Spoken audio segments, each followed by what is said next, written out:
Good afternoon, everybody. Welcome to the market close. It's Monday again, August 24th. We're in for a week. So, of course, the big news on the weekend is as we went into the weekend, we had a trade deal that kind of exploded. We got brand new, shiny 50% tariffs. We got a threat of retaliation on the United States beginning on the 8th of September. Now we've got Donald Trump saying he's going to hit us back for that. And that's not, but it's not going to be on cars. He's taking cars up to 50%. That's going to apparently be on New Year's Day. So a lot of fun. A lot of fun. Now we looked yesterday. So yesterday when we were here, I was talking a little bit about what I expected for today. I said that any red that we had should happen fairly early in the day, and we would see recovery, and that we might get to the green, but I did predict slightly in the red. I said if we're optimistic, yeah, we might get back into the green. And holy banana bread. Let's do that. Okay, we did get back into the green, so I like that. Obviously, I said banks would be hit, and banks were down this morning. Now they have recovered a little bit, and we're going to look at all of that. We're going to look at the market, all of that fun stuff. But before we do, as usual, I want to talk for a little bit. I want to talk about the economy. I want to talk about how we're doing and how it's changed. So, I gotta say, the Canadian economy I thought it was really starting to show a little bit of signs of some life. Inflation, we pretty much have inflation under control. Not to say that that's changed yet, but it has been somewhat manageable. Consumers, they've remained pretty resilient. Even with a technical recession on the books, technical, we had two negative quarters. The next quarter was looking good. Growth was picking up again. So things were kind of looking on the upside. Nothing was perfect, but it was a beautiful day in the neighborhood. Anyway, I'm not going to go into a song. Then this weekend happened. Things came crashing down. And just as our economy was getting back on its feet, a certain rug got pulled out from underneath those feet, and we're gonna feel it. We're gonna feel it. Now, here's the thing: just because, and we technically did have a trade war already. It wasn't. It was kind of pathetic. It wasn't that big of a trade. It wasn't that type of trade war where it's going to be super punishing. Now, obviously, for any sectors that were affected, like auto, steel, it felt bad. It felt horrible. And, now we've got an escalation, and it's going to feel horrible to some more sectors. Keeping in mind the other sectors that felt horrible from what we've already had, so automotive, for example, and steel, they're still going to feel pretty bad. It's just more people are going to be joining them. And I guess the big question right now, and this is kind of what I want to address in the monologue, is what are these tariffs going to cost Canada? What is it going to look like? So, stepping back to, excuse me, frog. It's like yelling at a car, right, when you're playing pickup hockey. Looking back once again, so as I said, coming into this, our economy was looking pretty good. Unemployment was falling, so employment itself was actually being good. We were getting a little bit of strength there. Retail sales, we just talked about it this week. Retail sales were up. In fact, June retail sales came in up 6%. Consumer spending, once again, people were spending money, so that was doing pretty darn good. And economic growth was picking up some momentum. Now, it doesn't mean that Canada was booming, because no, there was still a lot of problems. There's still, the economy was still suffering, but we were still moving forward. That's kind of the whole thing. We were moving in the right direction. Maybe not as fast as we would have liked, but we were moving in the right direction. And here's the thing. Businesses, not just we, but businesses looking to invest in Canada, they didn't need perfect to invest. They just need some confidence about what tomorrow is going to look like, what the economic environment's going to look like down the road. And now we kind of don't have that anymore. That's kind of been taken away from us. So when we look at these new tariffs, so we're talking, of course, 50% on roughly 28 billion worth of Canadian goods. It's not like it's, some of these goods, I mean, you might think, gosh, how can that really affect us? Because we're talking things like cement, alcohol, textiles, honey. Well, it can affect us, and it's very significant. If you're a bee farmer right now, you're really concerned about this for sure. And even though when we look at the larger scale, economically, these products, they represent about 5% of Canada's export to the United States. So it's not a lot. It's not a lot. We're not looking at a 50% tariff on everything we sell to the United States. It's always good to sort of keep that clear in the back of our minds. We're looking at 50% on a subset. But also at the same time, keep in mind people in that subset are impacted big time. So some people, this will close their stores. I seen on the news, actually, I've seen a couple of people who, what they did for a living was they made clothing that mostly sold in the United States. They're pretty much going to be packing up shop. So it is going to impact people. People are going to lose jobs. No ands, ifs, or buts about it. And I think that is something that we want to always keep in the back of our minds. We want to sort of realize the human side of the story, because I think that's important as well. However, I'm going to talk about the macroeconomic aspect to it for the most part.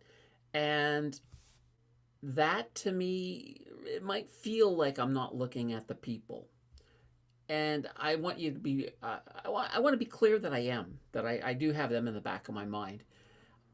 But when we pull back, unfortunately, they kind of get lost a little bit. But keep in mind they're there. So here's the thing. So these newest tariffs, they are strong enough, even though it's only 5% of the economy, they are strong enough to actually pull about a 0.5% off of the Canadian, economic growth. So off of our GDP.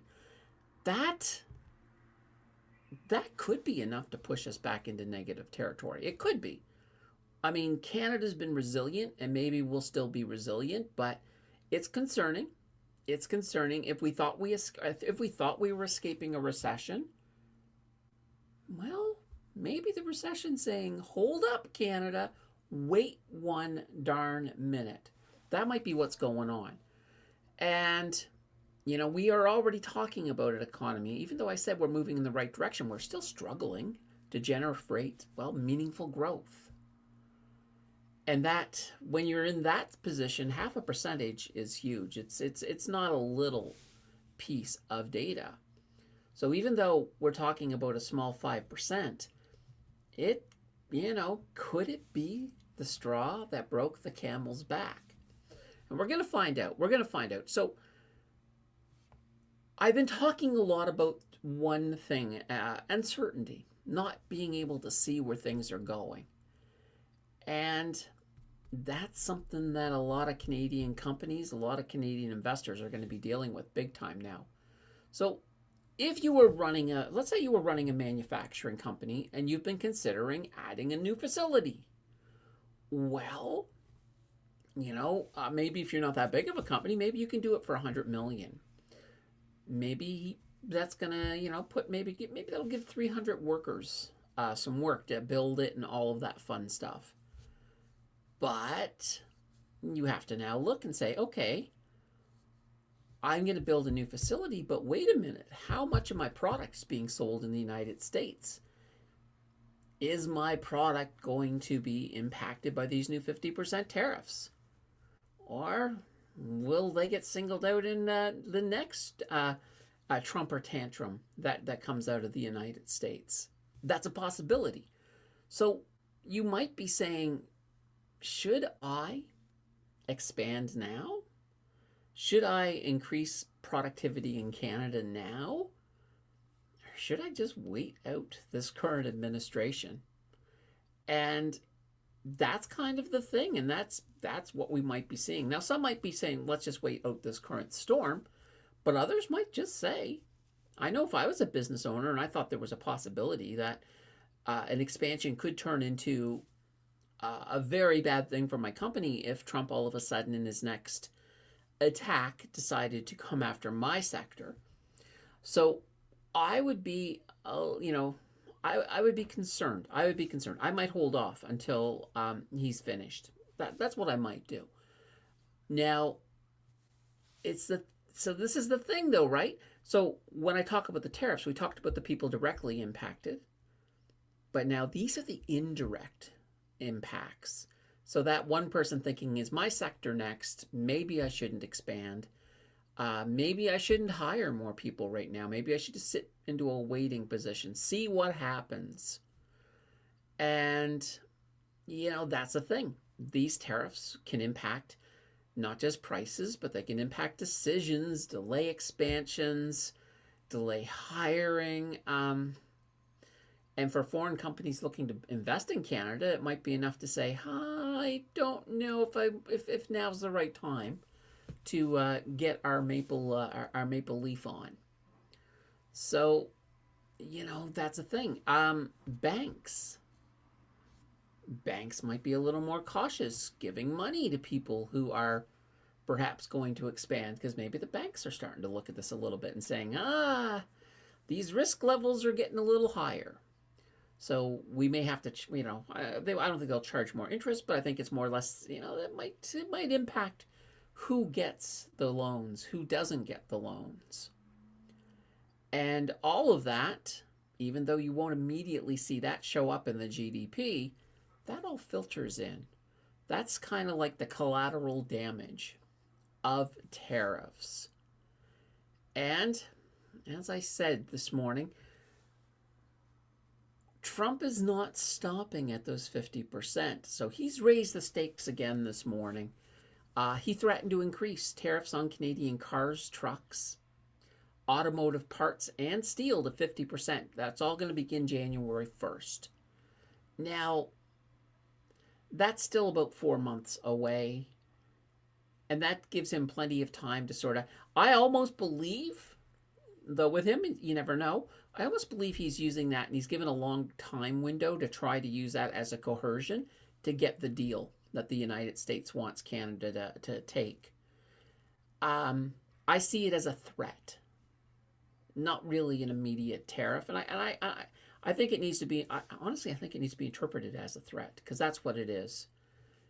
There's lots of big window open for negotiations, but we'll have to see. I will say this one thing. In the book, The Art of the Deal, it was written by a businessman in the United States. I'm not going to name the businessman yet, and you guys probably already know who I'm talking about. But in this book, one of the tactics in the book was to, when working on a deal, wait until the very last minute to bring in some big changes you want to try to slide on into that deal. Boy, that sounds really familiar, doesn't it? It sounds a lot like what just happened this weekend. Those deals, him trying to push those in at the last minute. It is a tactic that was laid out in Art of the Deal. It's a very Donald Trump tactic. So, I know that there are different stories of what happened. The U.S., some of Trump's cronies have a completely different story. I don't put a lot of faith in it. Um, I know Carney has his version. I have no reason not to believe him, but I will say I do agree 100% with Polyev when he says, show Canadians the actual deal. I'd love to see it. I would absolutely love to see it. So I would agree with Polyev on that part for sure. All right. So back to the whole threat though. We've seen him use that tactic time and time again, and he they can change. It can evolve. It can get worse. It can get better. He can just completely forget about it. Um, so right now, I'm just going to assume that there's no there's no immediate worry of 50% automotive tariffs on January 1st at this point. Now, of course, I don't run an automotive chain. If I was running like a car automotive supply chain, then I'm going to be very focused on that threat because if it does come, that's going to impact me big time. So that's an interesting thing. Now, if I was in that situation, I might start talking to my US customers and saying, look, this could be a real thing. You want to get your orders in now so you don't have to pay that tariff? That's what I would be doing. And that might actually see, interestingly enough, that could actually be a plus for the GDP. So it's kind of an interesting thing, the way these can all sort of flow together. So now autos themselves, we've talked a little bit about auto parts. I think autos would actually be a completely different animal. So cement, honey, alcohol, those things, those things definitely matter. But if we do get to the auto tariffs, I mean, these are on a different level. And this is because our auto industry is so deeply integrated with the United States. Parts, they cross the border over and over again. And this 50% tariff, it's going to screw both sides of the border. It's going to screw Detroit. It's going to screw Windsor. People are going to be walking around hunched over with sore butts after this. No doubt about it. Now, that 50% tariff, that's not going to just hurt Canada. Like I said, it's going to hurt the US. And I also think that he's going to get a lot of feedback on that. So that's another reason I don't think it's going to happen. But like I said, it potentially could create enormous headaches both sides of the border. And that might actually be a little bit of negotiating leverage for Canada. So, we'll see how that goes. I had that with the alcohol. Now, the whole thing is we do have a retaliation now set. And it's funny, when Trump called out these new tariffs for January, he didn't even really reference the retaliatory tariffs that we have set for the 8th. But right now, according to Carney, we're going with a dollar for dollar retaliation. And gosh, let me tell you, Doug Ford is so happy. He's been hoping for that.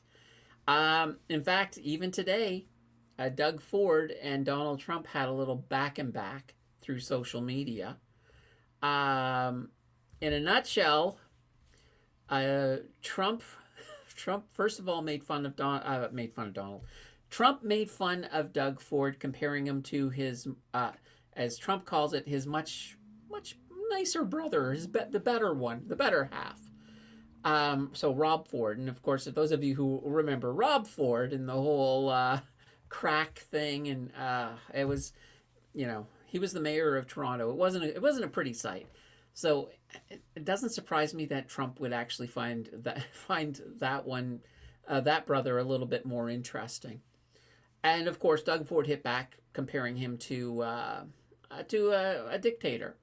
So we got a little bit, and I think Doug Ford's happy because Mark Carney's pretty much taken the cuffs off, saying, "All right, do what you want." And we've even heard talk from Ford today that he wants to start putting an export tariff on Canadian electricity. So I don't know if that's serious, and I don't know if I think Carney might sort of try to reel him back in on that one, but we'll see. I mean, we'll see how this actually starts coming. But economically, retaliation is, of course, it can lead to some pretty bad places. That's where trade wars can get out of control.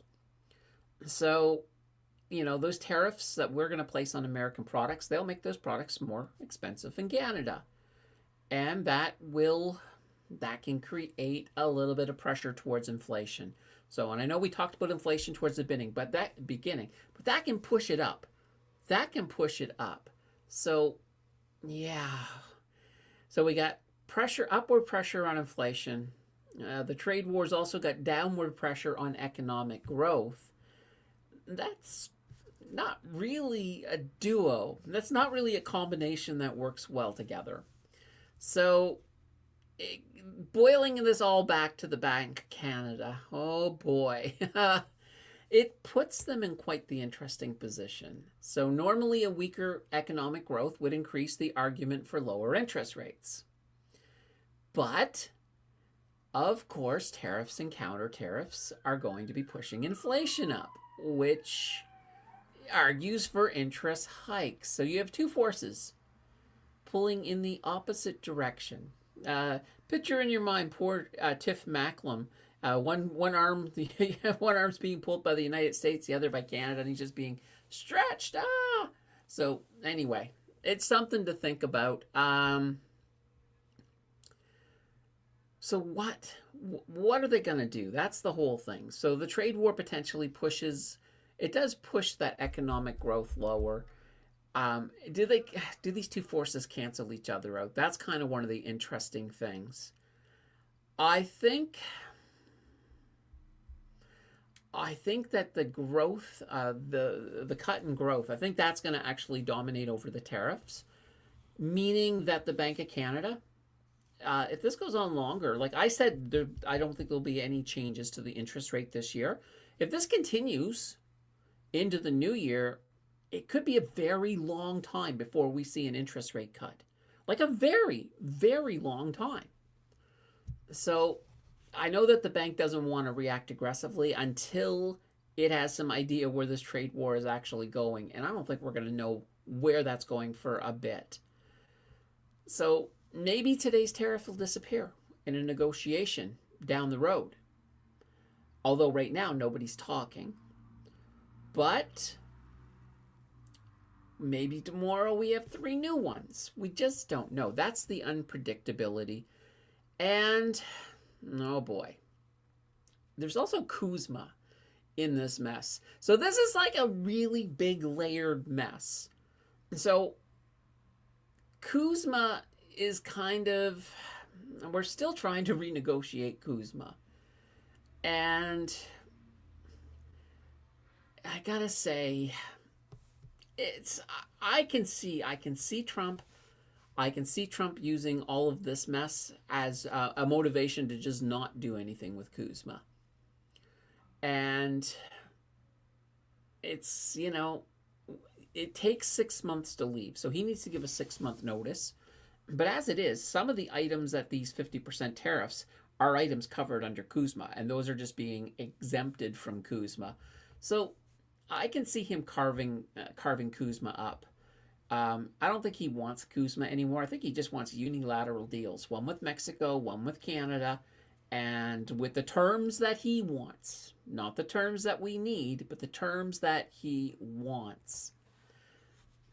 So I will say this right now. Kuzma could be toast. It could be toast. I hope I'm wrong. I really, really hope I'm wrong. And then let's talk a tiny bit about a recession. So, as I mentioned, these tariffs, this downward momentum of our economy, it does move us a lot closer to a recession than we were. And we actually hit technical recession standards, 2 negative GDPs in a row, but this puts us even closer. Now, I'm not saying that a recession is inevitable. We're not there yet.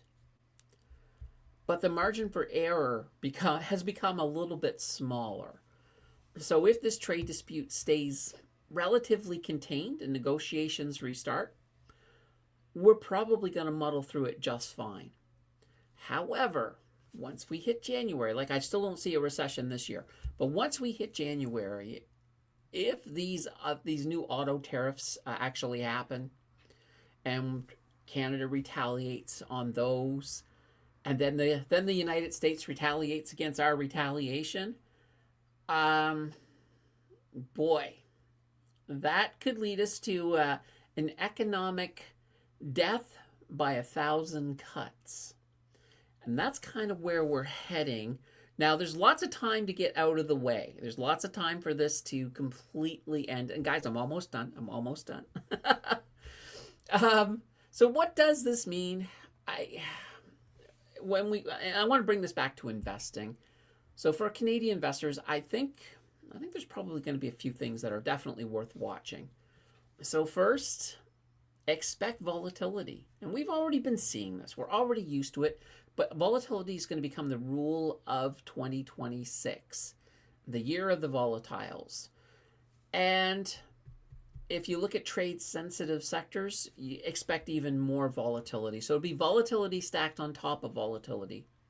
So auto, steel, manufacturing, and transportation, those are sectors that are definitely exposed. Companies with overwhelmingly domestic revenue could suddenly do a lot better. They could basically be a little more attractive because they have less direct exposure to that trade war. And I know I saw something from Dollarama a while back that a lot of the things that they source out of the United States, they've been looking for international places that they can source them from. So there's been a lot of different movements in some companies, and I think that will sort of help improve things as well. Another thing I would be watching as well is the Canadian dollar. I think that could remain under pressure if investors begin pricing in weaker Canadian growth. So that could certainly impact the dollar. And I guess finally, this could eventually strengthen the argument for lower Canadian interest rates if the Canadian economic damage gets big enough. So we could see next year, if this continues, not rate hikes. We can actually see some rate cuts come out of this. And that could, of course, create a very interesting story for things like REITs and utilities who love rate cuts. So, in closing this up, we find ourselves in a place today that we don't want to be in. We didn't start the war. But we sure as hell are going to fight it. That's the way I'm looking at it. I feel bad that the people who are impacted, I feel horrible, but I don't think we can roll over. I don't think we can roll over. I would still rather see a concession though, a deal. If there's concessions on both sides, I'm okay. Equal opposite. That's the way it should work. That's the way a trade deal works. It's like, all right, I'll make this concession if you make this concession. So I would like to see a fair trade deal somewheres down the road. It doesn't have to be spectacular. I just want to see progress. That's my big thing. So, guys, holy banana bread. I look forward to seeing what you guys have to say in the comments. And I think this is my longest monologue to date, guys. I think I really, really took this one far. But I had a lot to say. Let's pull off the monologue. And guys, we are 1 minute from the bell. I can't believe it. I almost ate up the entire first half hour with a monologue. I think the longest one before this was about 20 minutes. All right, let me bring you guys in here and let's get over to the chat. Up first, we've got Brian. Good afternoon, everyone. Samantha's in the house with a hello, everyone. Goat Squad. Jonathan says, am I late for tariff panic? You are not. You are not. There's plenty of tariff panic to go around, for sure. Brian, I just bought 13 shares of Ichi with dividend money. I have $233 in U.S. dividend money sitting there until I figure out which ETF I want to add it to. Nice. That's not a bad problem. That's not a bad problem at all. And Scott says, good afternoon, everyone. I bought back into FTG today at about 80 cents. Too early? No, maybe. We'll see. Mark says, a good afternoon, everyone. And Yep says, good afternoon, everyone. And guys,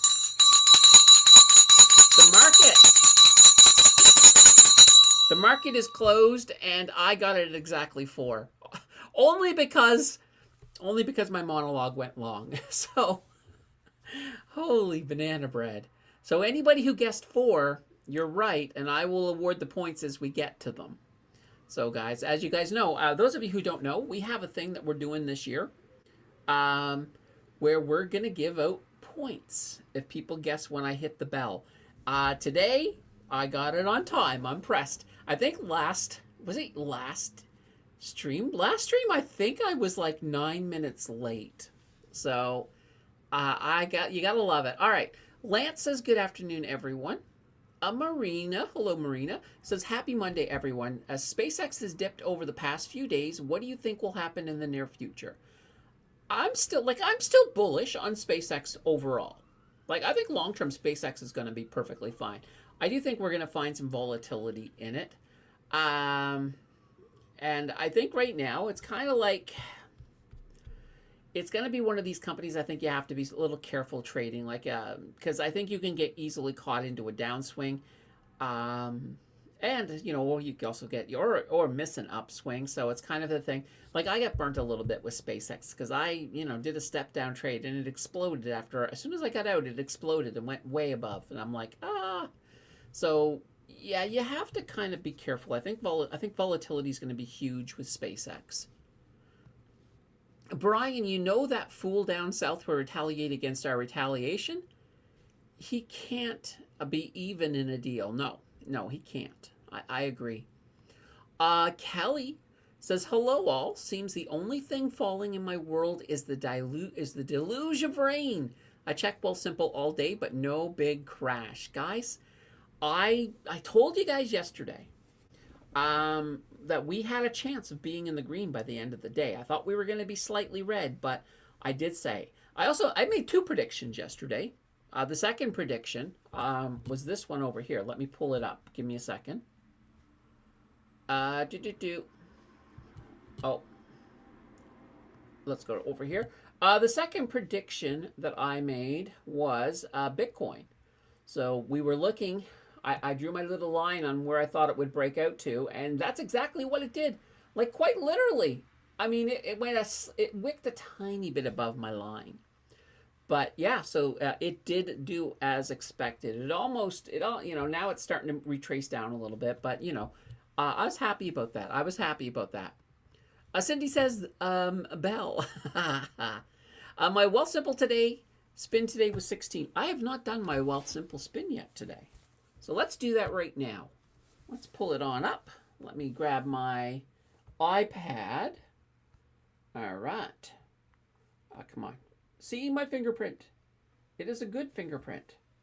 All right, here we go. All right, now, today I'm going to make sure that I spin it. Yesterday, there was an accidental spin. There we go, 98. So I got 98 today in the Monthly Millionaire. So guys, let me drop something in the chat here for you. All right, so this is my affiliate code for Wealthsimple.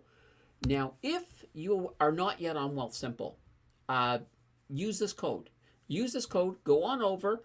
Once you fund your account, $100, they're going to give you $25 free. They'll also throw $25 at the channel, so a win-win. Now, why do you want to do that? A couple of reasons. One, it's a really good broker.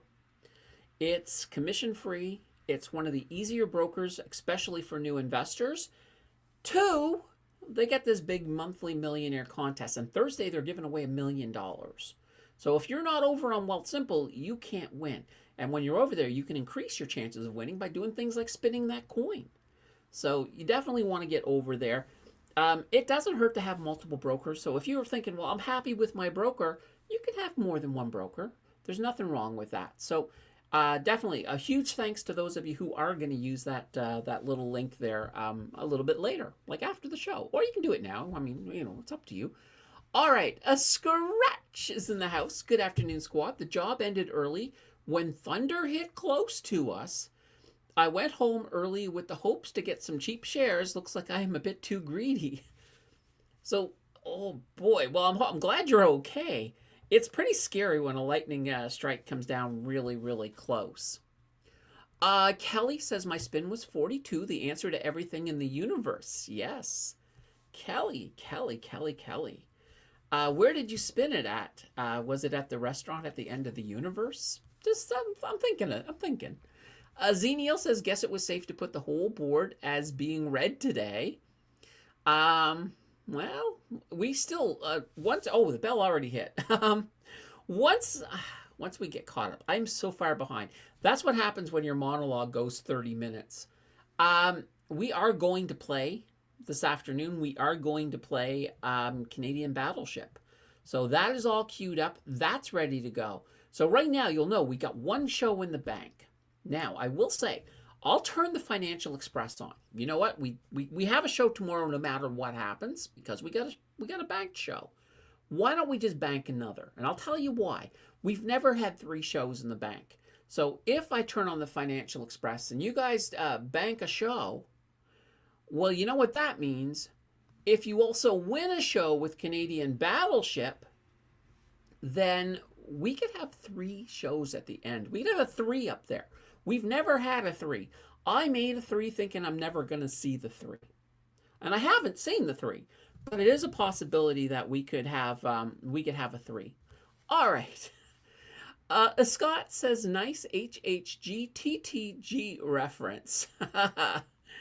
I know. Hitchhiker's Guide to the Galaxy. For anybody who didn't understand what HHG TTG meant.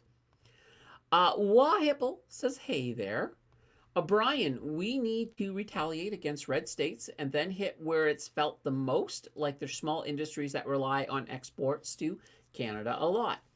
Yeah, that's the thing. If we could single out red states, that would be fantastic. But even then, even in the red states, this is what I hate about this whole trade war. The people who are waging it are not being really impacted by it. It's regular people. It's people like you and me. It's people like Joe Blow down there in Indiana. And I feel bad for those people. Roku says, good afternoon all. Got 225. Nice. On the spin, which was higher than last few low number spins I had over the week. All right. Samantha says, Kelly 01. And Tony says, our banks aren't down about 10% now, so good entry points. Actually, I don't know how. We're gonna look really quickly because I know we haven't looked at the market yet, so I got to do that. So this is what we got, guys. We got so much to do here. We're gonna look at the markets. We gotta play Canadian Battleship, and I gotta answer all your questions. So I don't think we're going to be I don't think there's going to be any content lulls at all today. So with this being said, though, guys, I do want to point out. So right now I am officially about 30 minutes behind in the comments. So if you have a burning question that absolutely has to be answered now, you can certainly use the super chat. You're more than welcome to do that. That also counts towards the Financial Express. So that's one way. The other thing I will say too is use those QQQs. If you put a QQQ in front of your comment, if it's important that you really want me to read it, I will be sure not to jump over it. Because at this point where I'm this far behind, if let's say if my next comment was Scratch talking to Rory, I'm just going to jump over it. But if Scratch asking me a question, I will do that because I'll just jump over a few things. So I don't I don't want to skip anything that you really don't want me to skip. So if you put the QQQs in there, we can be sure that we don't skip anything. All right, and all right. Speaking of Scratch, I was going to say. Speaking of Scratch, a Scratch is in with a super chat right away. Jumped the line, guys. See, that's how easy it is. And Scratch says, I don't mind having the Financial Express going on when I am stuck in the traffic. Oh, no. Oh, gosh. And Scratch, you're in Montreal. So there's some highway systems there. I could see being stuck in it for a long time. So good luck with the traffic. In the meantime, though, guys, that is our Monopoly Goat. The first of the Goat Squad. So that does put us to adding a show to the bank. That puts us 1/4 of the way. So 3 more of those, and we got another show in the bank. Simple as that. It's pretty darn easy. Now we're gonna go from Scratch to Scratch. Holy cow! We must be itchy because we're scratching a lot here. Scratch says, I saw a short on YouTube. Stephen Bureau interviewed the old Jean Chrétien on the Terraform. I have to give respect to the man. He's lucid and still might be a better premier than what we have. Yeah, Jean Chrétien. He's actually, I've seen some interviews with him, and he has certainly, I'm going to say mentally aged well. He's definitely still on the ball. All right, Tony says, sorry, are down. Lisa's in the house with a hi, everyone. Hey, Lisa, how are you? Wahibble, Harvest released the... Yes, I have that. I have that as well, guys. Very, very quickly. I actually put that on a browser window because Adriano got this one right. I really was hoping they weren't going to cut that dividend. I really, really, really hoped, because I didn't think that we had been down, I didn't feel we'd been down long enough. And we've also had a bit of a recovery. So I was kind of hoping that we weren't going to see a cut. But we did get the Harvest dividends. And let's see here. Wait a minute. Where is MSTE? It's in here somewheres. No, that's MST. Well, MSHE. Hello. Oh, dear gosh. I think it's because, you know what? It took me to their page. And that's not what I want. That's not what I want. Here, give me a second, guys. I'm going to do this the other way. All right, give me a second here. Let's come over here. All right, there we go. We'll just pull up the email. So this one was a little, this is the one I was looking at. And when I clicked it onto the thing, I thought I had this, but I didn't. So yeah, this one here shows us some of the big changes. So look at this. So the Reddit enhanced went down to 15 cents. METE, that's the Meta one. That one went down to 15 cents. Novi went down to 15 cents. So right here, strategy, MSTE down to 7.5 cents, guys. 7.5 cents. And MSTY also went down to 7 cents. Do we have any others? Cameco went down to 26 cents. TELUS went down to 7 cents. That doesn't surprise me. That doesn't. Do we have any more changes? I'm interested in the changes. Oh, here's one. The Canadian T-bill ETF went up. Okay. Harvest Bitcoin Enhanced Income ETF went down to 12 cents. So, yeah, we got a few. We got a few in there. We'll look at that. We can look at that a little bit later more if you guys want. All right. Let me see. And, all right. Brian says, I think I saw the interview as well, Scratch. Was it about at least 5 or 6 months old? Lisa says, I read The Art of the Deal. Okay, nice. Scratch says, let me look. I think it is new stuff. Adorpat, what happens to the 2027 threat if he loses the midterms? Won't he be busy trying not to be impeached? That's a good point. He might be too busy to be causing mischief if he's... Now, mind you, guys, when you hear impeachment, you think, okay, good, finally they're getting rid of him. you that doesn't technically remove you. There's ways to remove a president. Impeachment isn't it, but it does show up as an article of impeachment. It can certainly help in the process of a removal, but I don't think that's. I just don't see it happening. I don't think there's enough people that have the. But we'll see. I mean, obviously, if we had like a complete blue wave, because you need. I think now, guys. This is, I don't want to call it speculation, but take this with a grain of salt. I think the process of hitting is it Amendment 25? I can't remember the exact amendment number, but to hit it and to remove a president, I believe you need at least 75% of the House's support. So, in other words, for that to happen, either you got to have a lot of Republicans turning on him, or you need to have a blue wave sweep across America in November. At this point, anything can happen. I've seen things that I just have no clue how they even happened. So, all right. Scratch says the short came in yesterday. The whole interview, I have no idea. Scott says U.S. automakers can't just up and move plants to south of the border. They will start layoffs to slow manufacturing because they're already losing money. Exactly. Once again, real people getting hurt because, of these power plays that Donald Trump is making.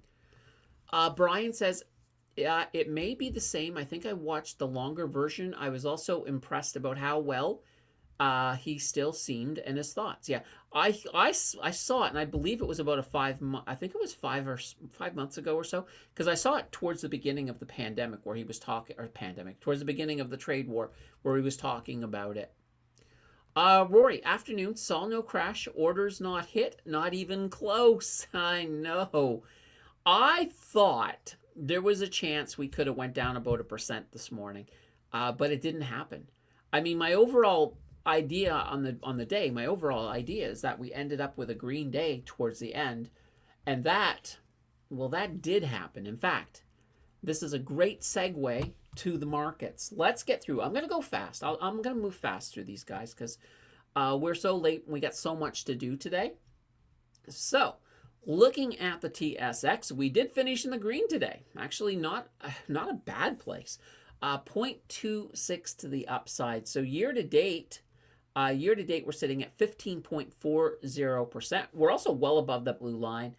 We've got about, after this week, I think, after this week, we got a little bit, not much. Actually, here, let me take a look. I don't want to think. Right now, it's like, we have one day next week. So Monday. So we've pretty much, after today, we've got 5 market days left. So that's not too shabby. So I already called this to be a green month, and I think it is. I think it's going to be a green month. So let's take a look. Now the S&P 500, they didn't have as good of a day as we did. They were down 0.28%, and they've been on, look at this. You can sort of see they have, you've got almost a channel forming on the S&P 500. That's kind of interesting, like quite literally, guys. Look at this. We got right here. Oops, I'll just grab this one here. All right. Right here, we kind of got a channel, a descending channel. So interesting. I'll leave that there. Well, I'm not gonna make any predictions on this because there's so many pieces right now that are moving that I wouldn't trust a channel on a big exchange at this point in time. All right, and before we leave, they are up year to date 11.26%. All right, looking at the NASDAQ. NASDAQ also kind of a channel. Look at that. The NASDAQ heading down. They're down 0.76. Now the NASDAQ, boy, if they can't turn around, they might make it to the blue line. This blue line, by the way, guys, this is where we entered the month. So as long as we stay above it, we have a green month. If we fall below it, it's a red month. So we'll have to see what the NASDAQ does in the next week. That's going to be interesting. Year to date, up 10.64%. All right, the Dow Jones actually had a pretty good day. So we were looking here at, we actually did a chart the other day. It threatened to break down, then it came back up. Now it's threatening to break up. Let's see what happens tomorrow. Maybe if we have a big green day in the United States, we'll fulfill this line. We'll see. We'll see. Dow Jones year to date 11.04, and then finally the Russell. And the Russell they're still well above the blue line, but so the Russell 2000 down 0.64. These are the small caps. I love these guys, but in fact, channel members, I released a video on the Russell today, so the rest of you guys will be able to see that tomorrow. How you can make some money on the Russell. It's coming out. It's about ETFs. So all right, now let's head over to our materials. I did say that gold was probably going to be pretty strong today, and it did not disappoint. Up 1.06%. And why? Because people who are a little bit concerned right now, people who are concerned with this trade war escalation, some of them are moving into safe havens. What's the safest haven out there? It's gold, 100%. And we're seeing that here. Now, silver, amazingly, silver is actually down a wee bit, 0.16. Copper up 0.31, and platinum sitting here up 0.13. All right, and now let's get to our oil. Oil's actually down today. Not a lot happening over in the Strait of Hormuz, and as well some of the whole sanction talk. We were supposed to get the full list of sanctions today, and that it didn't go through. It didn't go through. The U.S. has been pulling their feet on it, and I guess nobody's worried about it at this point in time. So West Texas Intermediate, it fell down to $85.78 a barrel. That's 2.04% down. And European Brent sitting at $93.10 a barrel. So that's a 1.56% down. And before we get to the heat maps, we've got crypto. Bitcoin still doing good. Look at this. Up 1.33%. Ethereum up 0.33. Solana up 0.74. So not a bad day. All right, let's head into the heat map. And we will start with Canada. And not a bad day, not a bad look for considering what we saw today. Now, I will start with one thing. I did expect a couple of sectors. I actually named 3 sectors that I thought would be doing okay today. One of them was utilities. Fortis up 1.24. Hydro One up 0.28. So yeah, mostly utilities looking good. I also said communications, like telecoms, would actually probably be okay today. And look at this. We've got BCE up 1.1. Rogers is up. Now, TELUS is down just a tiny bit, but TELUS, that's its own issue. I wouldn't call it the sector issue. Also, consumer staples doing pretty good today as well. Now, when it comes to, technology, both Constellation Software and Thomas Reuters, this is another given today, is our energy, our non-energy minerals, so our materials, all doing good. Agnico Eagle Mines up 1.12, Barrick Gold up, Wheaton Precious Metals, Cameco up a little bit. The banks, kind of a mixed match. So I thought we would see the banks down this morning, and they did go down. They did go down. But then they recovered pretty quickly. They weren't down for much. Some of them didn't fully recover. So we got BMO, CIBC, and National Bank down. Scotiabank down 0.23, but Royal Bank is up a tiny bit, and TD's up a little bit. So kind of it could have been much worse for the banks. That's what I'm going to call it. It could have been much worse day. Both railroads, though, and I think Rory called this. I think Rory was saying the railroads will be down today. Yeah. I mean, they're directly impacted by things moving across the border. So CNR down 1.21, CP down 1.52. All right, let's head south of the border. And here we go. We got an interesting day in the United States. So a good amount of red across the board, but technology is kind of interesting. Like regular sort of I'm going to call it non-chip tech, doing okay. So Apple's up a wee bit, Google's up 0.83, Microsoft about the same. Meta having a good day, up 1.66. Now a lot of the chips though, Nvidia down, Broadcom, Micron down 5.83, Intel. I mean, a lot of the chip companies are all down. Both SpaceX and Tesla, both on the downslide today.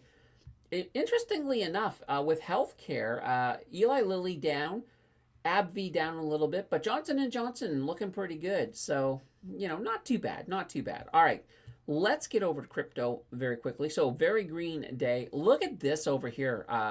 XRP up 16.04%. That's not too shabby. So, all right. It is a green day, so we'll pick a red coin to take a look. I like to look at a crap coin. We call it the crap coin of the day. I call them crap coins because they're highly speculative. They're kind of like going into the casino. You go to the craps table, you throw the dice, and you lose your shirt. These can be very much like that.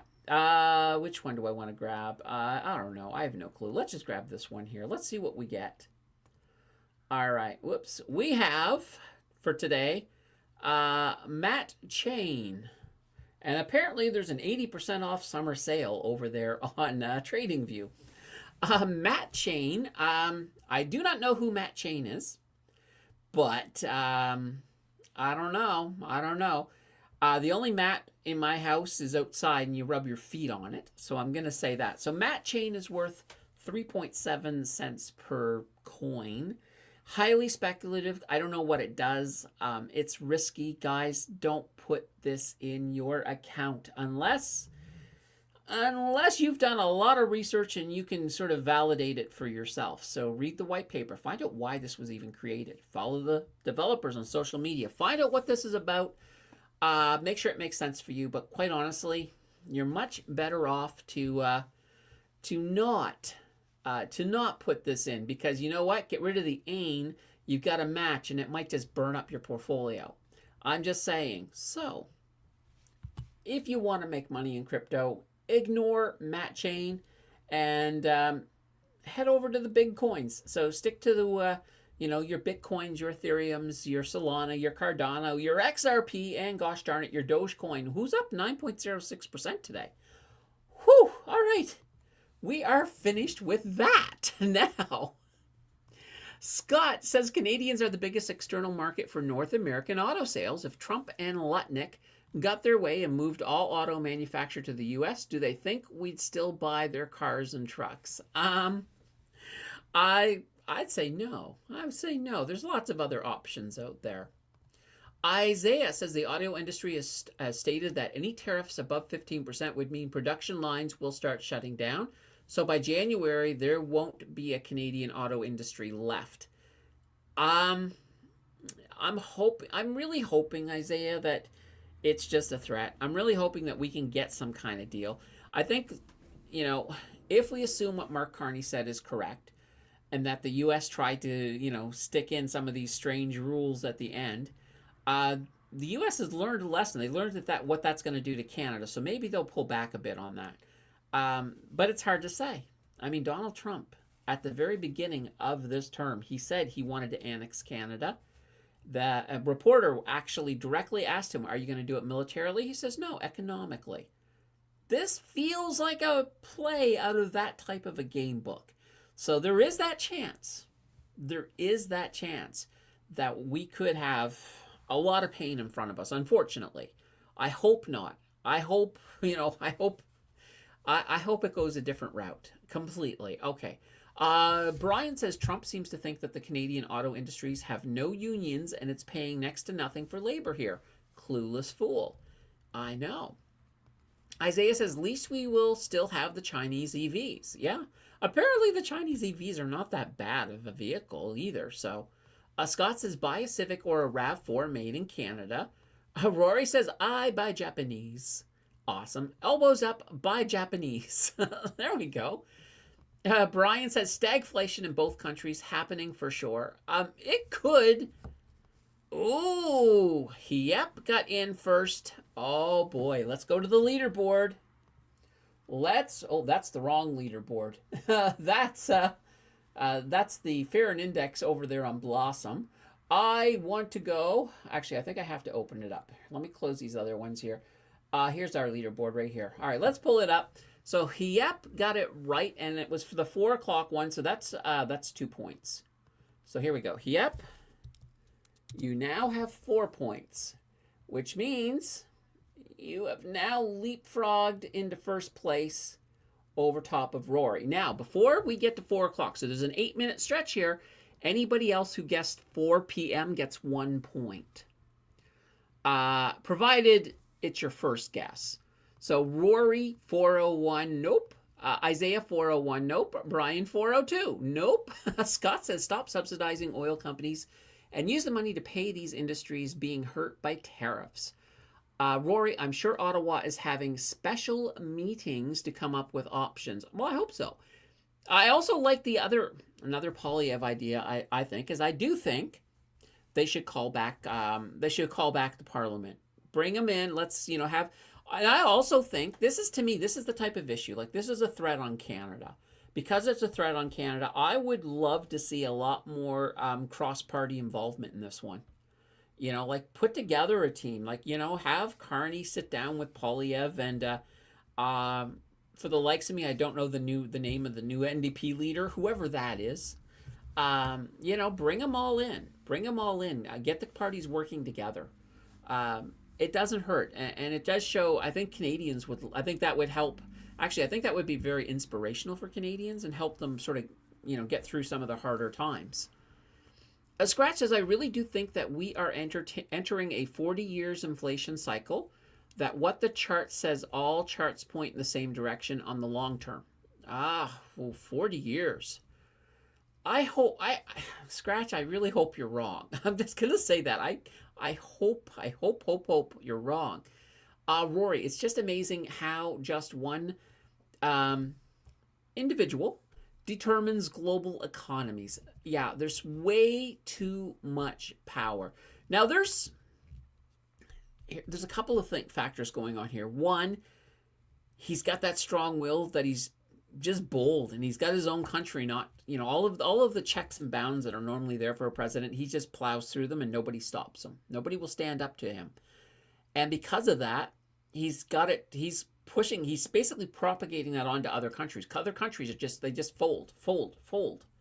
Nobody's willing to stand up. Well, Carney is, but we may take some punishment because of that. And I think you're right. Like, I think that I have a feeling that after this is all said and done, when Trump's presidency is over, I wouldn't be surprised if we see more checks and bounds being introduced for the presidents. And even the next president will probably be like, yeah, let's get these in. Let's get these checks and bounds in, because nobody should be able to go as far as Trump has gone. All right, Scott says, for now, Rory, I think I finally put some play money into MSTE. Ooh, Rory. Now you can't have your I have none of it jokes. Doorpat, I call 401. No, 4 o'clock. Rory, every time I say I'll do it, though, I chicken out. Doorpat says 402. Scratch. When the news says we are in a recession, most of the time it is basically over and time to move on for an investment perspective, in my humble opinion. So, yeah, Scratch is right here. By the time they call a recession, we'll have already been in it for a bit. Most recessions, if I remember correctly, most recessions get called around the middle of the recession. So, halfway through the recession, you find out that you're in the recession. And I mean, it feels a lot like a recession right now. But I don't think we're technically in it, though. I will say that. But I think we're close. I think we will be in it probably soon. As in, and when I say soon, I'm not talking like next month or October, November, or even December, but 2027. I think it will happen. Scratch says 407. MSTE dividend dropped to 7.5 cents this month. I know. Michael says 403. Rory says, I'm not worried. MSTE will be a tiny buy for me, even at 5 cents. Benny says 404. Brian, I have 2,074 shares, average price $2.95. Isaiah says inflation will remain high as Carney prints more money to bail out his buddies, so don't expect Canadian interest rates to come down as long as the money supply continues to inflate. Well, I hope you're wrong, Isaiah. I hope you're wrong. Yeah, I'm just going to say, I'll leave it at that. I hope you're wrong. All right, Samantha says 4 o'clock. Oh, Samantha. You do get a point. You weren't the first, but you get a point. All right, so we are adding Samantha to the leaderboard. Here we go. And all right. All right. Oops, I guess I have to pull this over. There we go. All right, Samantha has finally gotten on the board. I like that. Rory says, oops, she's on time today. There we go. We hit 4 o'clock. We hit 4 o'clock, so no more guesses count. This is our official leaderboard for today. We'll be back here again tomorrow. All right, now, let me close this one. I'm going to bring... Uh-oh. I forgot to do so. I forgot to set up the board. Oh, crap. Okay. All right. No worries. No worries. I can set up the board while we talk. I'm sure I can. A Scratch says I use the monologue as a buffer for the bell. Well played, Candace. That was not my fault. And guys, Mary is in the house. So, hey, how are you, Mary? Mary, by the way, is our official captain of the like button. If you've not yet hit that like button, be sure to hit that like button right now. Right now.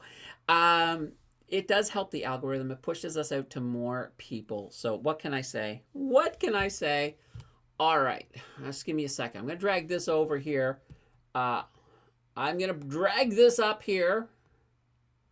And here, I'm just going to, let me do this. All right. Okay. All right. Perfect. Now, as I talk to you guys, I am going to attempt, oh boy. How did I, you know what? It's been one of these days. I was working on the monologue and, yeah, it's been one of these days. All right. No problem, though. No problem. I can do this really, really fast. Scott said, who picked Bank for Battleship? My thoughts, too. Scratch has a head down. Semiconductors and memory getting demolished, though. I know, Zenial. Elaine's in the house. Hey, Elaine. FTG had a really rough day today. Yeah. Ugh. All right, Rory, I picked ENB and CNR yesterday. I'm good. Brian, I'm down 0.61% today.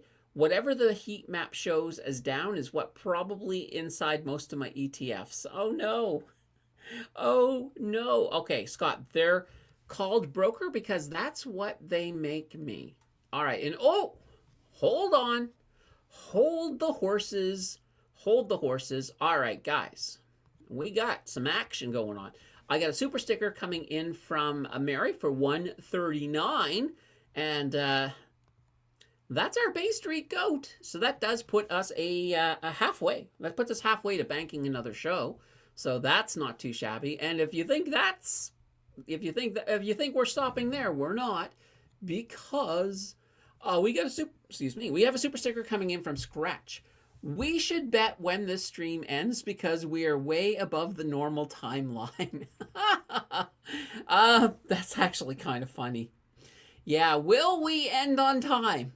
Guys, will we end? Unlikely. We are so far behind. It's incredible. Well, thank you anyway, Scratch.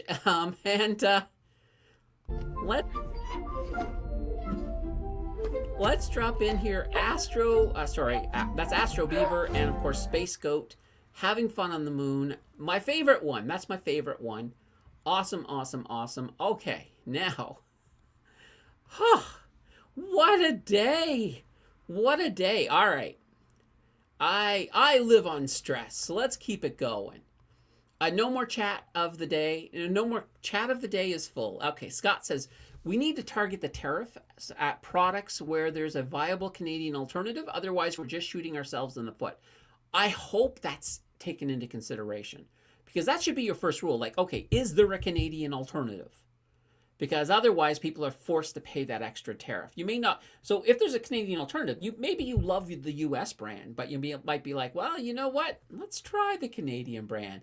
And maybe you'll actually like the Canadian brand. And when this is all said and done, the U.S. doesn't get that business back. And that's the way I'd like to see it go. Fast Eddie says, we have the beef, we have the potatoes, we have the power and energy, and we have the water. No, No, we'll be okay. Yeah, we will be okay. I think so. Rory, who would even think of talking to me? Rory, why would you say that? I don't know what you're saying. Um, Brian, for sure, Scott, I will only buy Canadian unless there is no alternative.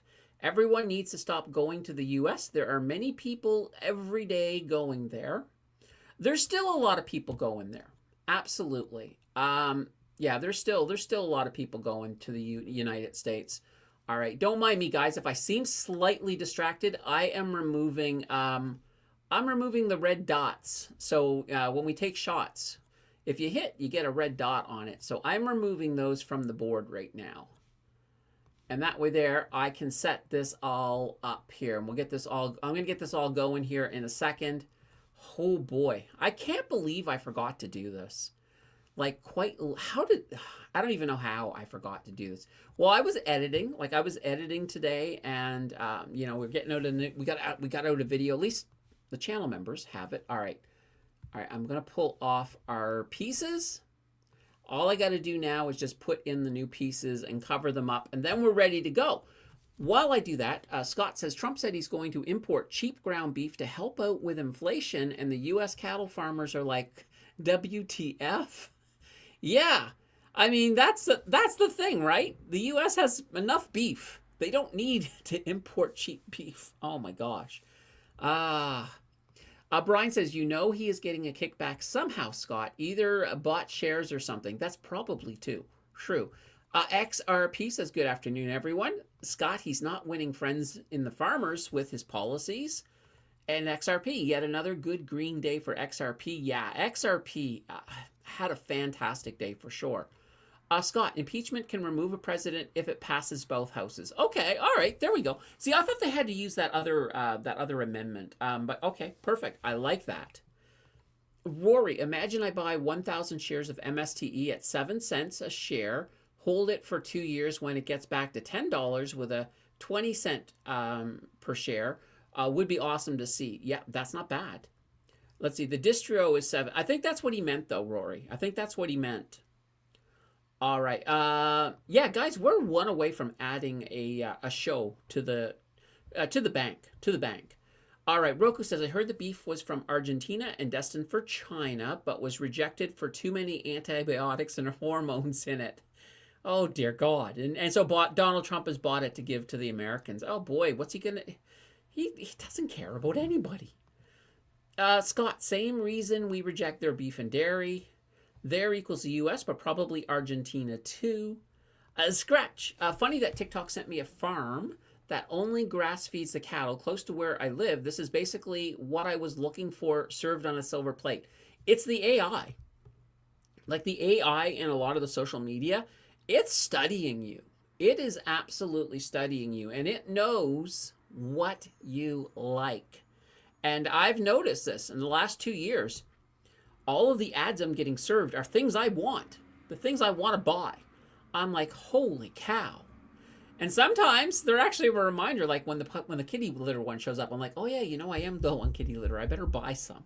So I don't mind it so much. I'd rather that than all of a sudden get, like, I remember my email back in the day, every second ad was a Viagra ad. And I'm like, yeah, I don't need Viagra.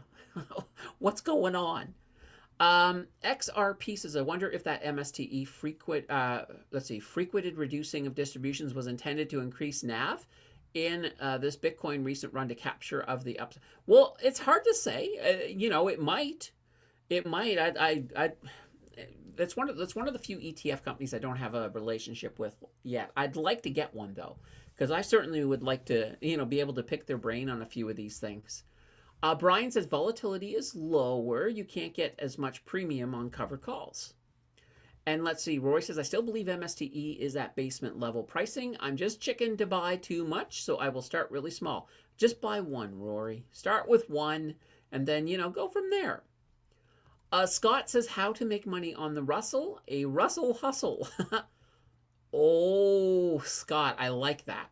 I should have almost had that in my thumbnail, should I rename that video to you know, three ETFs or three income ETFs slash the Russell Hustle. That's actually kind of crafty. All right.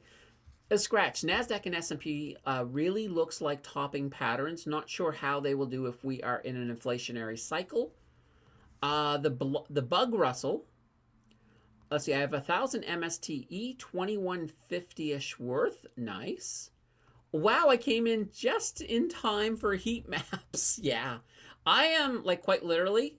I'm about 20 minutes behind, and we haven't even started to play the game yet. All right, let me put these boats on. Let me put these boats on. All right, let me see here. Okay, we're gonna go there. Where else? Let's see. Oh, I gotta put in the beaver. Where's the beaver gonna be today? Oh, let's put the beaver. Let's put the beaver there. Nobody's gonna guess there. No, that's a given. All right, I got the beaver in. I got the rowboat. The lumberjack. I need to put in the lumberjack. All right. Oh yeah, let's put the lumberjack here. All right, here we go, guys. I am getting there. I'm getting there. The lumberjack. Oh, the lumberjack is a 4. The lumberjack is a 4. Okay. And I got one last one to get in. And that is, of course, the... Oh, that would be... Okay, there's a good spot. All right, let's try that spot. Okay, give me a second, guys. I am putting in... Oh, yes, yes. Let's do that. Let's put that in there. Put that there. All right, guys, I'm almost... All right, all I got to do now is cover everything up. Oh, I have to put in the whammies. Oh, my gosh. All right, let's get... All right, the Canada Goose is in. The Badger's in. The Polar Bear's in. We'll put in the Bear Trap. And the Ogopogo Monster. Where's the Ogopogo Monster going? All right, right about there. Okay. I just have to cover it up, and then we're ready to go. Okay, Rory says I'm waiting for QQCC to drop to 13. Gary Gill has 1 million in Bitcoin. That's crazy. Holy banana bread. Yeah, that's a lot of Bitcoin. XRP. That's disappointing. I thought it's a move to increase NAV value. Now we have less distribution and less upside too of MSTE. And then, yes, MSTE cut that distribution down to 7.5 cents. 7.5 cents is pretty darn good for a $2 stock. It is. It's still pretty good. XRP, I'm waiting to sell my positions of MSTE to swap it totally for XEQT, HYIELD, HDIV, and ICHI. Nice. Scott, no one else is close to paying distributions at the yield of MSTE, which scares me. Utes is hanging in, so it's actually, yeah, well, you know what? It's actually, utility's doing okay today. Scratch says that monologue made the 2x speed retracement impossible. Today's stream is already at 2x with no buffs. Oh no. MSTE up 3.64%, which softened the blow from Micron being down 5.8%.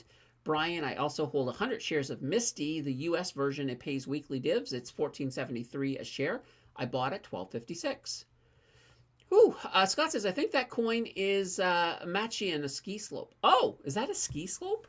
Okay. See, I told you I didn't know what it was. Paul said, Snowball Analytics now says with distributions, my MSTE is now up 3.13%. Paul says Canada gets a deal after by-elections are done. I've heard that rumor. I mean, it's a rumor. You got to take it with a grain of salt, I think. I like it quite literally. I can't see, the rumor is that Carney torpedoed the deal to allow for the by-elections, a little bit of sympathy on the Liberal side so that they win these by-elections. I don't think, honestly, with the polling numbers, I don't think they have, for one, I don't think these by-elections are even in question. And for that very reason, there's no way he would do it. I can't see him doing it. I just can't. All right, Brian says, I'm still down on MSTE by 11%, including dividends. I averaged 2.95 as I bought at first at 14 when it was cheap. Rory, I caught some of Adrian's video yesterday on BTC. South America is bullish on the crypto. It does better than their own currency. Nice. Well, isn't it? Is it El Salvador that has it as official currency? All right. Scott says we won't get a deal with the U.S. as long as Lutnick is in the room. Yeah, he's He's so slimy. I hate to say that, but it's the word that fits. Rory, if I buy tomorrow at 220, it won't break me. Oh boy. Now why 220? Why 220? That's what I have to ask. All right, guys, I'm just quickly putting in these the question marks. I'm covering everything up. I'm covering. Uh-oh. All right, there we go. I'm covering the stuff up here, and just give me one. 1 second. 1 second. We'll get this done. We'll get this done. Here we go. Here we go. Boom, bang. All right. All right. Once everything here is covered, and I will tell you right now, I'm haphazardly doing this. So if you see one of the question marks on the screen, you're saying, "Oh, look! It looks like it's eating a little piece of that line next to it." That means nothing. It doesn't mean there's anything underneath it. It just means I was doing this in a hurry so we can get this going, because that's kind of the thing that we need to do. Oh boy, yeah, this has definitely been a pretty busy day for sure. Oh, how many of these do I have? That's the question. How many do we have? There's a lot. There's a lot of these question marks. I need to, you know what? I need to make. I wonder if I could make like a program that I could just do this with, and it would like reset everything for me, so I don't have to do all the manual stuff. It's a thought. It's a thought. Oops. All right. No, that's not what I wanted. Okay. Here we go. And let's put this one in. All right. I do have to come back for a second because I just saw something. I think I did. Yeah. Here we go. All right. In really quickly, we got a $5 super chat coming in from Mike, holding 6,000 MSTE. Nice. And of course, guys, that, according to Professor Goat, that has just banked us a show.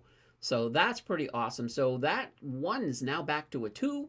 If you guys win this game today, we'll get to see the 3. We've never seen that before. So I'm hoping. And let's see, just very quickly, Larry says, it is happening just as predicted. Canada must use the steel from Cleveland Cliffs to make cars. Lisa says, I wouldn't be surprised if that Stellantis plant in Brampton ends up building Chinese EVs. That wouldn't surprise me either. Scratch, watching Cliff at the moment, please get down one last time under 10 USD. All right, and yeah, that's the Nightbot. We don't need the Nightbot anymore. Scott says, Parliament is a circus. Just gather the party leaders and share the info with them. Mike says, hi all. So, yeah, I'm a little behind, Mike. Roy, Canada doesn't want to see another question period. Doug Ford agrees. We need action, not arguing. There are other countries to trade with. We're making new icebreakers. Oh, I like that. Port of Churchill is a hot topic now. It is. It certainly is. Bismarcky, good afternoon. Am I late to see Trump kiss Doug Ford's derriere? I know. I love that. I actually love that. Let's see. I think Wob would also join Doug Ford for that activity. Yeah, could you imagine if the two of them did it? We should do a roast for Donald Trump, and we'll let Doug Ford and we'll let Canoe come in and see what happens. Trump is begging Danielle Smith to knock some sense into the other premiers. Yeah, okay. The U.S. governor of Alberta. A lot of the money printing thing is inaccurate statement by Poilievre. Calgary Journal fact-checked and debunked that. Bank of Canada also refuted those statements. Okay, there we go. Better be the 51st state than being a subject of the British Crown, be honest. It's kind of an interesting thing. I don't know. I mean, I think if it was not under Trump, you might be able to convince me. Under Trump, I would say no way. I'd rather, heck, I'd rather just be an independent state, and I don't know. Brian, right now I wouldn't take the UK over US any day. Paul says, how is Australian beef cheaper after shipping across the ocean, or is it flowing in? Lisa says, don't care what anyone thinks, but if I want to visit the U.S., I will. I put in a long career and only traveled minimally when I was working. There's still many places in the U.S. I want to visit. All right, fair enough. And you know what? My mom is going down to Texas in September, so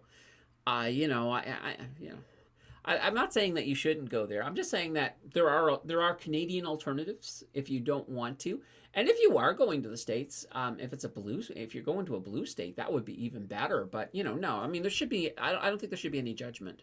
No judgment, Lisa. Not letting politics stop me. Sorry, not sorry. No worries. 100.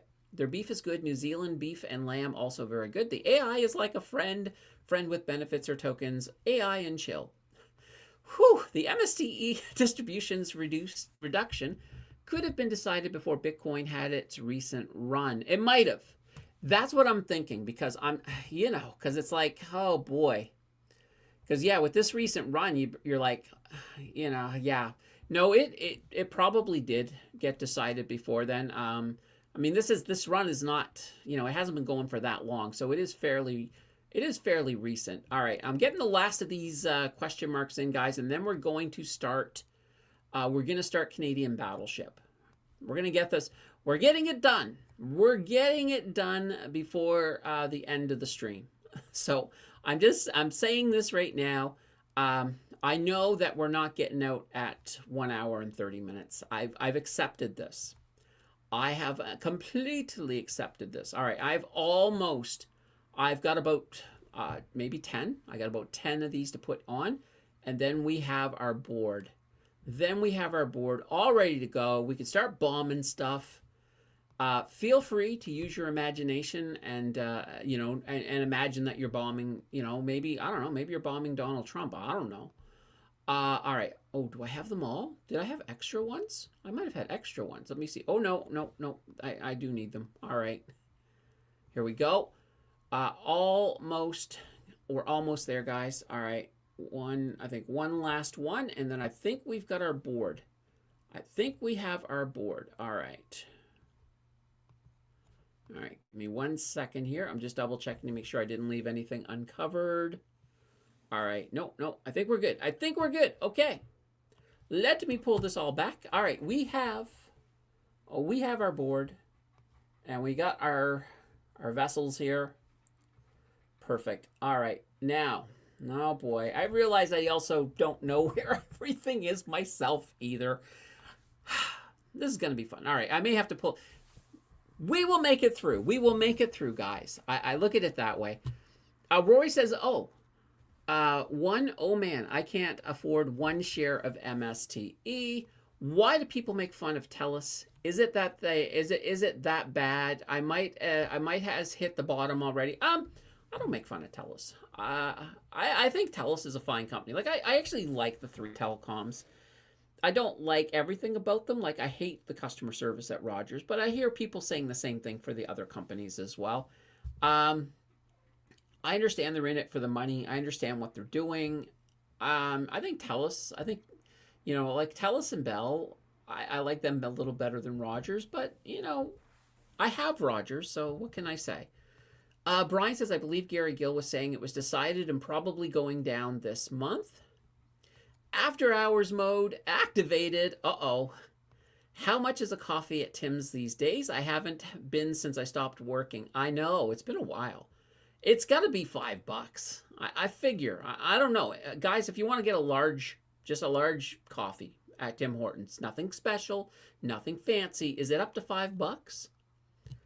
Rory says, I watch BTC price daily. Wait for another pullback. I think MSTE is still cheaper than a Tim's. You can't just buy Tim's at the store now. No waiting in line. Buy BTO. Zoom.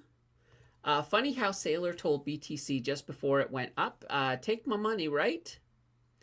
Yeah, but keep in mind, when he did sell it, the whole reason that he sold it, I saw an interview with him, and he said he sold it because people were convinced that if they sold it, Bitcoin would completely crash, and they sold some more or less to prove a point.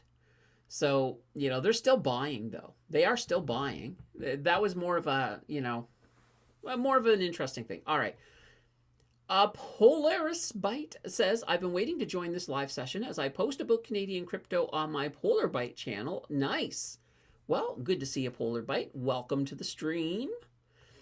Candace gets a deal after the midterm. Oh, sorry. Canada gets a deal after the midterm U.S. elections, not by election, in my opinion. Maybe. Candace's bingo is a cover-up operation. It is. Yep, no cameras. Hold. I bet you could get AI to do the battleship board for you. Maybe. Maybe. All right. Guys, so first of all, so we've got 15 shots. And here, let me put my counter in here. We got 15 shots. Perfect. Now we need to earn some shots. So we are going to, these are the picks that we chose yesterday. We're going to look and we're going to see what we got right. Now I need, what am I on? Oh, I know. Sorry, I pulled this. Let me just bring this back. Gonna bring this back. Here we go. There we go. Let's bring it back. Okay, perfect. I'm gonna bring over our thing. I'm gonna do this pretty fast, guys. As you know, we are already deep into overtime. All right, so MSTE up. I'm pretty sure that is correct. Let's take a look. All right, so yes, MST is up. So if it's right, we're leaving it on the board. All right, HHL up. Let's take a look. HHL, it is down. Uh-oh. All right, so HHL was down. So it looks like we're not getting 25. So it looks like we're not getting 25 extra shots. CNR down. We know this is accurate already because we saw that when we were looking at the heat map. So we'll give you that point. All right, Biggie. Biggie's probably down. Biggie is down. Okay. Whoops. Let's go the right way. Okay, so Biggie is down, so we get a point. So we got 3 shots here. We know MU is down. That was one of the ones we looked at earlier. So Micron down. Okay. ENCL. ENCL might be down because, you know, we'll see. We'll see. It might be. It might not be. No, it is. It's down a little bit. 0.30. So ENCL is down. All right. So, okay, there's another shot that's gone. All right. FRU down. Now, that might be. That's probably going to be good. So, FRU, it is down. All right. Perfect. So, FRU down. Shopify down. Let's take a look. Shopify. No, Shopify's up. Oh boy, up 0.97%. Okay, so Shopify was up. We'll pull this off. All right. Enbridge down. All right, I don't know what Enbridge did. Yeah, Enbridge was down, so we get to keep that. And Lundin, oh, that's probably good. Lundin Mining is up. Yep, up 0.08. Not up by much, but it's still an up. All right, diversified royalty down. Div. Okay, let's take a look. DIV. It is down. So nice. You guys got that one too. Cameco up. I believe it was up just a tiny bit. So we'll double check it because it wasn't up by a lot. No, it did finish up 0.29%. Okay, great. Cameco up. TELUS, actually, TELUS, I think, was the only telecom that was down. So we could be, 0.22. We're good on that one. All right, THX. So Thor. It could be up, actually. Oh, no, it's down 2.88%. Okay. Thor, I'm so sorry. All right, so Thor is down. S-Bucks. You know, I should have checked that one yesterday because I don't know exactly what S-Bucks is, but let's see. Oh, Starbucks. Duh. It's up by 0.58. All right. And then, we had it down. Okay. Whew. Okay, we got 2 more rows, guys. AEM. Like I said, normally we go slow through here, but we're not normally this late. All right, AEM was up. So, okay. Air Canada down. I have not looked at Air Canada today. Let's take a look. No, Air Canada was up 0.83. All right. Whew. Let's pull off Air Canada. Utes down. Oh, no. I'm pretty sure Utes was up today. I'm pretty sure Utes is up. Utes up 0.81. All right. So Utes. We're losing shots. We can't keep losing shots. All right. XGD. All right. That should be a good one. XGD should be up. XGD. Here we go. And yep, up 1.35%. Tesla down. Tesla was down. We looked at that earlier. All right, Ichi. Is Ichi down? So we got Ichi and Bank both down on the bottom. So let's see, Ichi. Uh-oh. Ichi is at 0.00%. Darn it. You know what? I will give it to you guys. I will give it to you. They're not down, they're not up, but I'll give that one to you. Bank down. I bet you they are. Bank. Huh? All right, I'm going to refresh this because it's not showing me what Bank is doing. All right, Bank. Let's try this again. Bank. All right, here we go. Bank. 0%. What the banana bread? Okay. That's 2 0% in a row.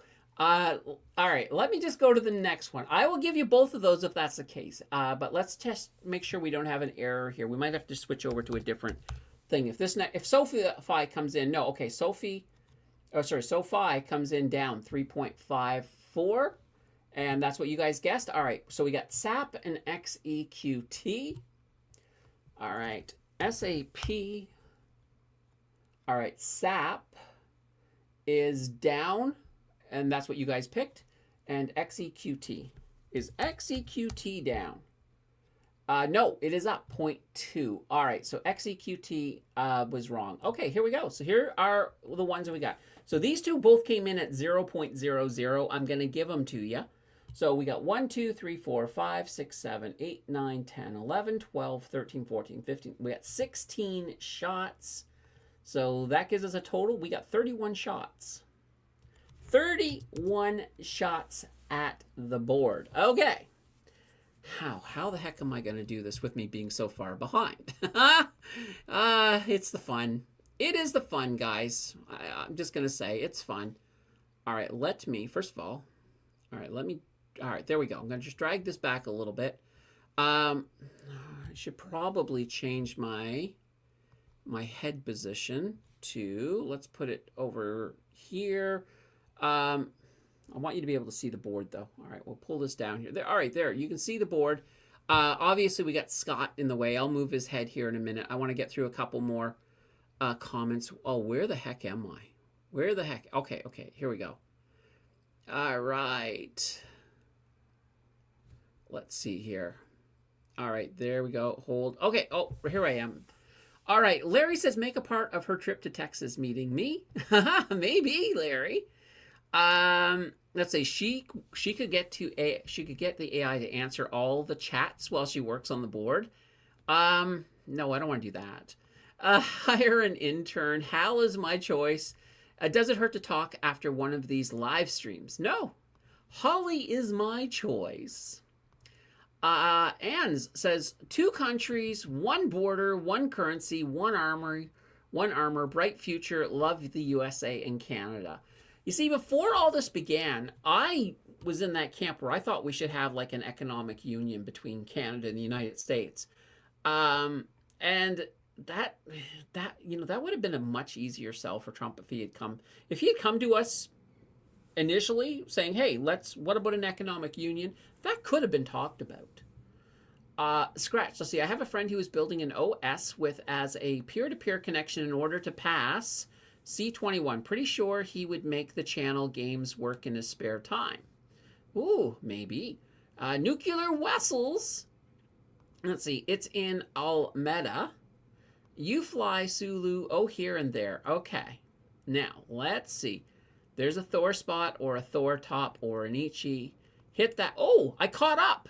Hit F5 to refresh. Okay, now that I'm caught up, guys, here's how we're going to do it. So, when you take a shot, so whoever puts in the first shot, they get the first shot. If you hit, you get to go again.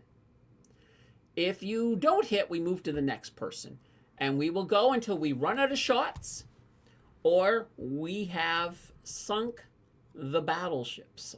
We got 4 of them. We got a beaver, we got a rowboat. So the rowboat's 2, the beaver's 3, the lumberjack guy on the log is 4, and the canoe is 5. So they're in here, and we also have whammy. So a whammy, if you hit a whammy, you lose a point. We lose a shot. That simple as that. That's in addition to the fact that you took a shot. So technically that means your shot ends up counting as 2. Here's the beautiful part, though. If you hit, you get to fire again without it costing you a shot. So, you can get, like if if you got, like if you hit the canoe and you kept going and got all 5, that would only cost you 1 shot. So we're going to begin. And Scratch has taken the first shot. B2. All right, here we go. B2 is a miss. And that takes us down to 30 shots. We have 30 shots left, guys. So somebody else, bring it on in. Give me a shot. Let's see if we can hit something. Let's see if we can hit something. They're in here. There's no rules. They could be anywhere. Like they could quite literally be all 5 of them. Well, they can't be on top of each other. So there's that. But they are all in here. All right, Samantha comes in with a B6. All right, let's go to B6. And B6, is a hit. Samantha, you get to go again. You get to go again, Samantha. You have hit. All right, and let's see here, Brian. I'm waiting for Samantha, guys. Once Samantha takes her second shot, we'll come back to Brian. All right, so we're waiting on Samantha. We got B6 as a hit. Now, obviously, there's going to be a hit in one of these 4 squares. All right, C6. All right, let's go to C6. And it is a miss. All right, so there we go. That takes us down. We're now down to 29. All right, now, I know a few of you threw in some things here. Obviously, I'm going to reset it. So, Bismarcky, we're not going to look at any of these. We want you to come in with a new one. So that way there we can, you can build off of this. All right, after Samantha's turn, so yeah, if you guys guess while somebody's turn is going, we'll let you throw your things in. So, all right, Robert says E1. Interesting choice. And, Robert, you got a whammy. No, not a whammy. That cost 2 points. So, yes, Robert got attacked by a Canadian goose. Robert got attacked by a Canadian goose. All right, we'll move to TT3. H8. All right, H8. Really? All right, H8. That's a miss. There's nothing there. All right, let's go to 26. Guys, we need to start hitting some stuff. All right, Bismarcky says A6. All right, let's go to A6. A6 is a miss. All right, and that takes us down. We got 25. Now, last time we played this, it looked dismal. It looks like you guys were going to lose. It looked really bad. But you still won because you got a good streak on hitting some ships. So obviously, this ship has to be going upright. So it's either, one of these two is going to be, or maybe both of them are hits. I don't know. Okay, so Bismarcky was A6. Brian is B7. All right, here we go. B7 is a hit. B7 is a hit. And just a second, Brian. I have to double check to see where the ship goes. Give me a second. I'm just going to pull it over so I can see where we are going, because I should normally I take a picture. So that way there I know where they are. I forgot to do that. Okay. Ooh. All right. Okay, there we go. I know where that ship is totally. Okay, so Brian, you get to go again. So you said B5. All right, here's B5. It is a hit. It is not sunk yet, though, Brian. So Brian came in with B5. Brian gets to go again. So Brian gets to go again. It's, obviously one of the, or maybe both. You got 2 potential places it could be. Scott says, be careful when you say hitting ships. Okay. Brian says B4. B4 is a, oh no! You got attacked by the Ogopogo monster. And that has cost you. That's taken us down to 23. So that is, of course, a miss and an attack by the Ogopogo monster. So we know somebody guessed B8. Just somebody guess. Give me two. Give me B8 and then your other guess. Because B8 we know is a ship. We know that has to be. All right, there we go. Samantha's in with a B8. And give me another one, Samantha, because that is a hit. Here we go. B8. That is our lumberjack. Let me turn the lumberjack on his side here. All right, so our lumberjack has been taken out of play. Okay, thank you, Bismarcky. We're waiting for Samantha. All right, F7. Okay, we'll go with F7. F7 is right here, and that is a miss. So F7 is a miss, taking us down to 22 shots left. All right, now, Maria comes in with a D8. All right, we can do that. D8. D8 is right here. That's a hit. Maria, you get to go again. Maria has hit. So, you know, there's three. One of these three has to be a hit. So one of those three has to be also a hit. So we're going to see where Maria wants to go next. Oh, this is fun. This is fun, guys. E8. Okay. Let's go to E8. E8 is a hit. And just a second, I have to take a look and see where this ship is. Okay, okay. Okay. All right. Perfect. All right. I know where it goes. So keep them coming, Maria. Keep them coming. And while you do that, let me turn off the night bot. Let me see if I can find the night bot. Oh, here we go. All right, night bot's turned off. So, okay, so we have E8. Where do you want to go next, Maria? B2. B2. You don't, no, you don't, I don't think you mean B2. You mean B1. Up here? Are you going to finish your ship? Okay, all right, B2. B1. All right, we'll do it. B1 is a miss. All right, that takes you down to 21, and you've lost the dice. TT3 comes in with H1. Guys, there's a potential ship. There's a potential ship down there. All right, TT3, you got a hit. Holy banana bread. All right. Scott says highlighted square was a giveaway. I didn't see a highlighted square, but I'm just saying right now we have a ship here. It's not sunk yet, so there's more, but there's also a potential ship in here too. So right now we're waiting for TT3 to come in. Let's see. Even in a tangent, we know we won't get a screenshot of the answers. Bismarcky says C8. Well, Bismarcky, it's TT3's turn though. I like the C8 though. I do like the C8. But TT3, after TT3, we'll go to you, Bismarcky. TT3, where are we going? Where are we going with this? Are we going to go with a G1? Or are we going to go with an H2? Or are you coming back down here?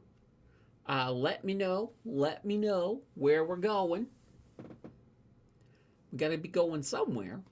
Oh, I can have coffee while I wait. And we are well into overtime. So TT3, if you don't give me an answer soon, we're going to go to Bismarcky. I'll give you 10 seconds. Roughly 10 seconds. I'm not going to count it. That'd be too much pressure.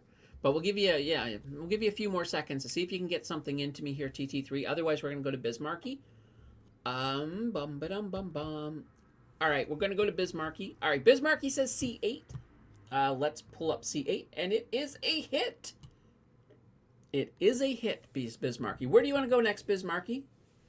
You have not sunk it yet. You have not sunk it yet. So I think I know where you're going. I gotta let you do it though. You never know. You might just pull a thing out. TT3 gets in with the H2. All right. You know what? We'll play both of you at the same time. H2, sure. That was a miss.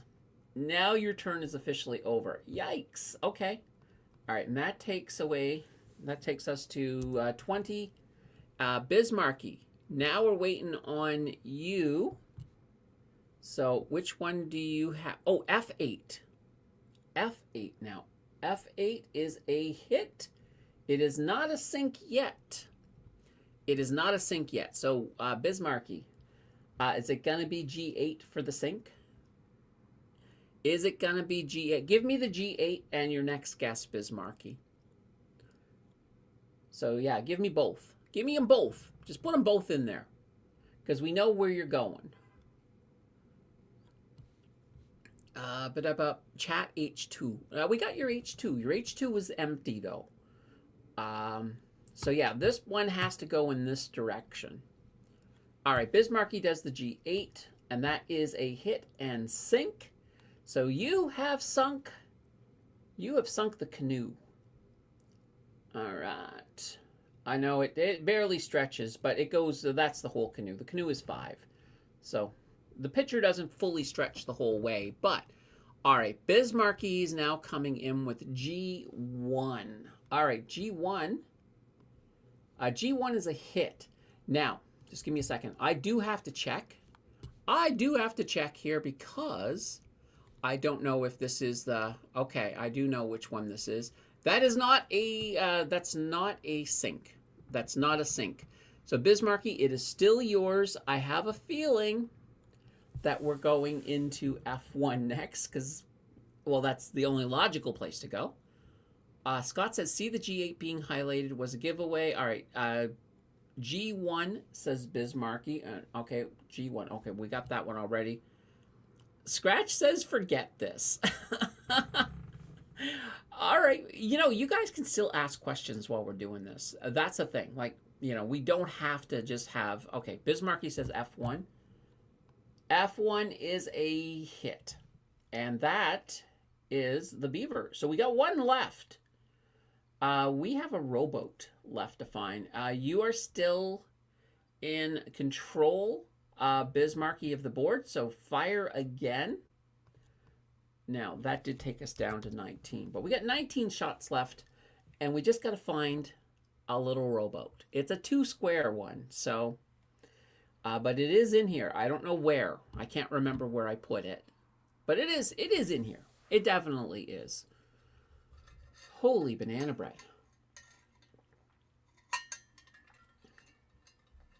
All right. Bismarcky says E5. E5 right here. That is a miss. All right. That takes us down to 18 shots. All right. Who's up next? Anybody. Anybody. Rory says, I don't have enough IQ to figure this out. Okay. Fair enough. Fair enough. All right, let's see here. Yeah, anybody want to take, anybody now can take a shot. Scratch says, LOL, that's actually really fun. Oh, okay. Yeah, I mean, that's what I like it. I like the game. Go diagonal from misses. All right, Rory says G5. Okay. G5 is right here. Let's go. All right, that is a miss. All right. Next, guys, 17 shots left. All it takes is one hit. Robert says E3. All right, E3 right here. E3 is a miss. All right, 16. Oh, boy. Let's take a look. We got 16 left. That was Robert's E3. Rosie comes in with an H7. All right, let's pull out H7. Whoops, come on. H7 is a miss. So H7's a miss, taking us down to 15 shots. All right, so plenty of time. Like, there's quite literally, guys, I think it's hard. I think you guys, I mean, there's not that many. I think the odds are in your favor right now. I think the odds are in your favor. Okay, Brian says A1. All right, Brian, that is a miss. All right, so that takes us down to 14. Samantha comes in with H5. H5 right here. That is a miss, taking us down to 13. All right, let's see. F4. Rory says F4, F4, F4. Here's F4 right here. Let's grab F4. F4 is a miss, taking us down to 12. Okay. We're getting there. We're getting there. You see, you guys are spacing them out really good. Uh, okay. Scratch says F4 as well. Okay. Well, that one's already been shot. Yeah, no way. I know. You and Rory are on the same wavelength. All right. F6. All right. F6 right here. Let's pull it out. Uh-oh. You ran into the polar bear. That cost you two. Oh no, guys. This is getting tense. We're down to 10. We're down to 10. Oh, I hope you're okay, Scratch. I hope this polar bear didn't scratch you too bad. All right, Rosie says D3. All right, let's go to D3 is a miss. So that takes us down to not. Oh, this is getting tense. Oh, how are we going to do it? Rory says C1. All right, C1. Come on. Is a miss. All right, C1. That takes us down to 8. Uh-oh. Uh-oh. Scratch says, no way, I'm sorry, guys. Mike says F6. Oh, right. No, we already got F6. Scratch said F6 and got hit by the thing. Scott says, I think it's the 2 squares above the Ogopogo. Well, why don't you guess it? Wait a minute. No, it can't be. Oh, you think it's right here. These two. So A3 and B3. Well, Scott, do you want to take a guess at one of them? All right, B3. Let's take a look. Could you be right? No, it is not. All right, that takes us down to 7.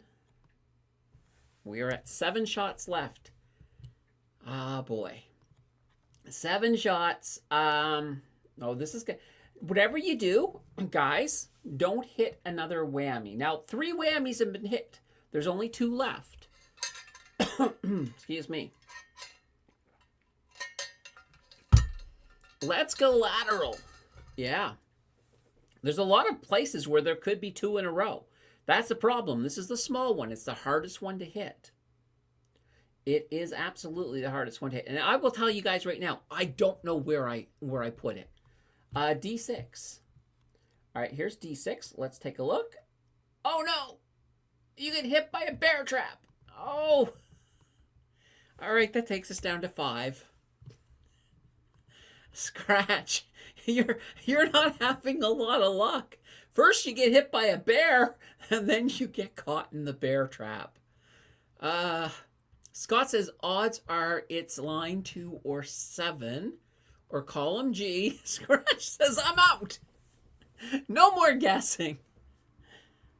Guys, we got 5 shots left. You can still do it. You can still do it. Oh, boy. All right. Samantha comes in with a G3. Are you going to be the hero, Samantha? Let's find out. Not today. Nope. All right. That takes us down to a 4. All right, 4 shots left. Rosie says H4. All right, H4. All right, here's H4. And it is a miss. I'm holding my breath when I'm doing these, guys, because I can't remember where I put it. I was in such a hurry. I don't know where it is. So when I'm pulling these off, I'm like, is this it? Is this it? All right, we got 3 shots left. There's not, there's... I'm looking at this big thing here, and I'm like, could it be in there somewhere? I don't know. All right, Robert is coming in with a C3. All right, let's see. Oh, no. All right, C3. We're down to 2 shots. So now you gotta be, you gotta be careful. You gotta be careful. Where is this dumb rowboat? I'm like, look at this. I mean, it could be anywhere. It could be. All right, there's some places where it cannot be. Like, we know this here cannot be the rowboat. So I will remove it. I will just remove it. We know it can't be. This can't be the rowboat as well. I'll remove that one too, just to make it a little easier. We know 100. I'll remove any that can't be. All right, Bismarcky comes in with a D4. Okay, all right, let's go with the D4. D4 is right here. Let's see. That's a miss. All right. Okay, so here's the situation, guys. You have 1 shot. Now, if you hit, you get to have a second shot. and you have to go in the right direction. So, oh boy. All right, we know that this here cannot be. And look, that's the badger. So you can't hit the badger. It doesn't matter at this point. We know that this cannot be it. I'll remove that one too. Because, you know, it can be here, it can be here, it can be here, it could be here, it could be here, it could be here, it could be here, it could be here, it could be here, it could be here. All right, so yeah, I've removed all the ones where it absolutely can't be. If you don't pull this one out, blame it on me. All right, Rosie has taken the final shot. F2. Right here. Oh boy. This is for all the marbles. Rosie. No. No, it's a 0. You guys, I can't believe you lost. All right. You know what, guys? I'm going to give you a bonus shot. Just one bonus shot. So if somebody wants to take it, well, here, Rory's taking G6. All right, this will count, Rory. Let's take a look. Oh! Oh! Look at that! Look at that! Oh! Rory! Rory! What have you done? Rory! Look at this. You got... All right, Rory, which one is this? It's this or this, but my God, you have a 50-50 chance of winning this game, Rory. 50-50 chance. So is it going to be H6 or G7? Rory, I know it's a lot of pressure. You can handle it. You can do it. G7. Here we go. Is it? Is it? It is! Rory! Rory! You did it! Oh my God, look at that. There's your 3. We have 3 banked shows. Rory, you did it! That's insane! All right, look at this. 50-50 F2. Get your lucky coin out, Rory. Rory, you did it. Wait, how many squares? No pressure. Cool. Awesome, Rory. You are the hero of the day. Like, you are quite literally the hero of the show. You saved the day. Rory, you need to be wearing like a little badge. You need a little badge. Rory, guys, Rory added one to the bank. Show some love in chat for Rory. That was awesome. Like, I could not have scripted a better ending, Rory. It's like that game between Canada and the USSR. You're Paul Henderson. That's what that is. Holy cow. Rory saves the day. Rory still doesn't get the canoe, but has to settle for the rowboat. I know.